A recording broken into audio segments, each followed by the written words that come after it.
Ito na yung last video natin sa chemistry at titingnan natin ngayon yung organic chemistry. Although sa curriculum ng high school wala namang masyadong matinding concepts no, sa organic chemistry, pero titingnan natin yung mga basics. Yan. Number 1, which compound is considered an organic compound? Letter A, NaCl, letter B, CO2, letter C, CH4, letter D, H2O. So ano ba yung mga tinatawag nating organic compounds? Ang organic compounds, sila yung mga compounds na merong carbon atom. Okay, dahil dyan, tanggalin nyo na to kasi walang carbon yan. Ito, wala ring carbon to. So, mamimili na lang kayo kung carbon dioxide o kaya CH4. Ang CH4, this is methane. Okay, so alin kaya dyan sa dalawa? Usually, itong carbon na ito, bonded siya sa hydrogen. Okay? Kaya, usually, ang mga organic compounds natin, puro CH yung mga yan. Okay? Although, marami din, common din sa kanila, yung oxygen, nitrogen, etc. Okay? So, dito sa mga choices natin, ang organic compound lang dito, ay letter C. Okay, CH4 or methane. Itong letter B, kahit na may carbon siya, okay, pero ang mahalaga kasi dito, yung carbon natin bonded siya sa hydrogen. Okay, ang carbon dioxide, exception natin yan, no? So, hindi siya organic compound. So, the answer is letter C, CH4. Okay, next, number 2, which substance is mainly composed of organic compounds? Letter A, glass, letter B, plastic, letter C, sand, letter D, table salt. Okay? Now, tinitingnan naman natin dito ano na yung mga substances na merong organic compound. So, simulan natin itong letter A, glass. So, ang glass kasi, this is composed of silicon dioxide, SiO2. Okay? So, ang SiO2 is inorganic. Inorganic. As you can see, wala siyang carbon. Okay? Tingnan natin itong table salt. Ang table salt, alam natin, this is NaCl. Okay, sodium chloride. So, this is also inorganic. How about sand? Ang sand, ganun din. SiO2. Silicon dioxide, which is inorganic. Okay? So, sa mga options na to, itong letter B lang ang organic. Plastic. Okay? So, akala kasi natin kapag sinabing plastic, hindi siya organic. Pero ang plastic kasi, it is made from tinatawag nating polymers. Okay? Polymers. Ang mga polymers, sila yung mahabang mga chains ng mahabang molecules. Yan, no, na merong carbon. Usually, pwede mo makita mga ganito yung itsura nila. Okay? Tapos, may iba't ibang mga atoms na naka-attach pa dito sa carbon. Pwedeng hydrogen, and then yung iba merong fluorine, etc. Depende sa polymer, no? So, may iba't iba tayong types ng polymer. Diyan papasok yung mga tinatawag nating polyethylene, yung mga polypropylene, yung polystyrene, polyvinyl chloride, etc. Okay? So, yun yung mga plastics. So, yan, letter P. Next question, number 3, which type of hydrocarbon contains at least one carbon-carbon double bond? Letter A, alkane, letter B, alkene, letter C, alkyne, letter D, aromatic compound. So, ang gagawin ko, ito-drawing ko yung mga structures nila, tapos titingnan natin no, kung alin yung merong carbon-carbon double bond. Pero ang hinahanap kasi natin dito, no, hydrocarbon. Pag sinabing hydrocarbon, ang meron lang siya ay hydrogen at saka carbon. Okay, simulan natin tong alkane. Yung alkane na yan, ang itsura niyan ganito. Okay, meron siyang carbon-carbon single bond. Ang alkene, ito na yung merong carbon-carbon double bond. So, ibig sabihin, ang sagot natin, letter B.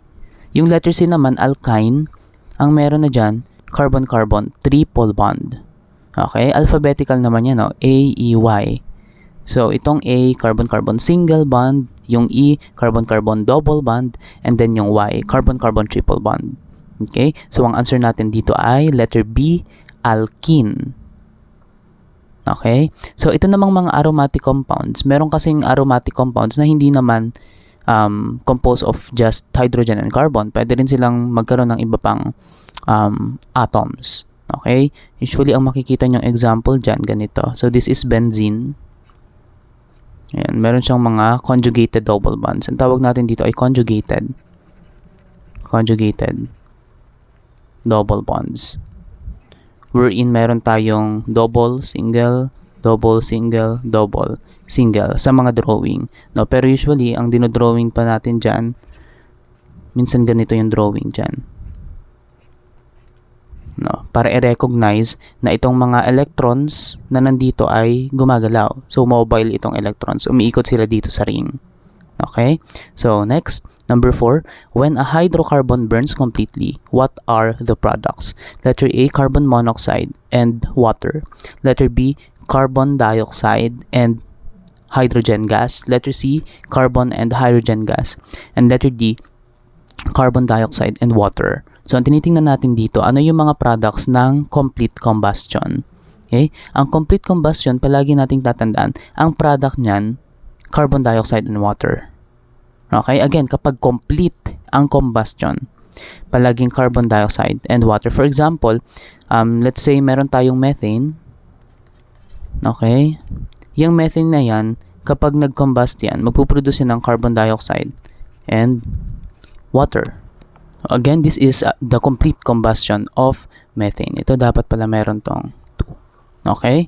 So, as you can see, ang products natin, carbon dioxide and then water. Kailan pwedeng magkaroon ng carbon at saka carbon monoxide? Nangyayari yan kapag incomplete.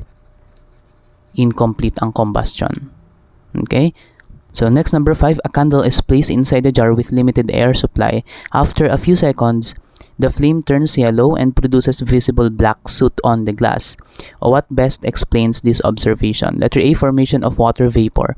Letter B, the reaction stops completely. Letter C, excess oxygen increases the temperature. And letter D, incomplete combustion due to limited oxygen. Okay? Ngayon, sabi natin, kapag may mga products tayo like carbon monoxide and then carbon, yan ay dahil sa incomplete combustion ng isang organic compound. So as we can see, nag-produce daw ng black soot. Itong black soot na ito yung mga carbon compounds. I mean, ito yung mga carbon. Okay? So now, ang sagot natin dito ay letter D, incomplete combustion due to limited oxygen. Okay? So next, number 6, petroleum companies separate crude oil into different fractions. Which of the following hydrocarbons would most likely be found in the fraction with the highest boiling point? Letter A, methane. Letter B, ethane. Letter C, propane. Letter D, butane. So, hinahanap natin dito, alin dito sa apat ang may pinakamataas na boiling point? Okay? Alin kaya yung may pinakamataas na boiling point? Ang rule natin dyan, kapag lumalaki yung isang molecule, for example, so ito yung itsura kasi ng methane. Kung ganito yung itsura ng methane, yung ethane, ganito yung itsura niya. Yung propane, ayan. Tapos yung butane, ayan. Okay, so hindi ko na nilagay yung mga hydrogen dyan. So, pinapakita ko na lang dito yung mga carbon atoms. As you can see, ang pinakamalaki dyan, itong butane. Kapag malaki yan, ibig sabihin, marami yung surface area na available para sa intermolecular force of attraction. Okay? Dahil itong mga to ay mga non-polar, so malaki yung surface area na available for London dispersion forces. Okay? Dahil mas marami yung area na available for London dispersion forces, ibig sabihin, mas mataas yung energy na kailangan para sirain itong mga forces na to. Ibig sabihin, nagre-require sila ng mas mataas na boiling point. So, ang answer natin dito ay letter D, butane. Kasi siya yung pinakamalaki doon sa lahat. And that is the answer.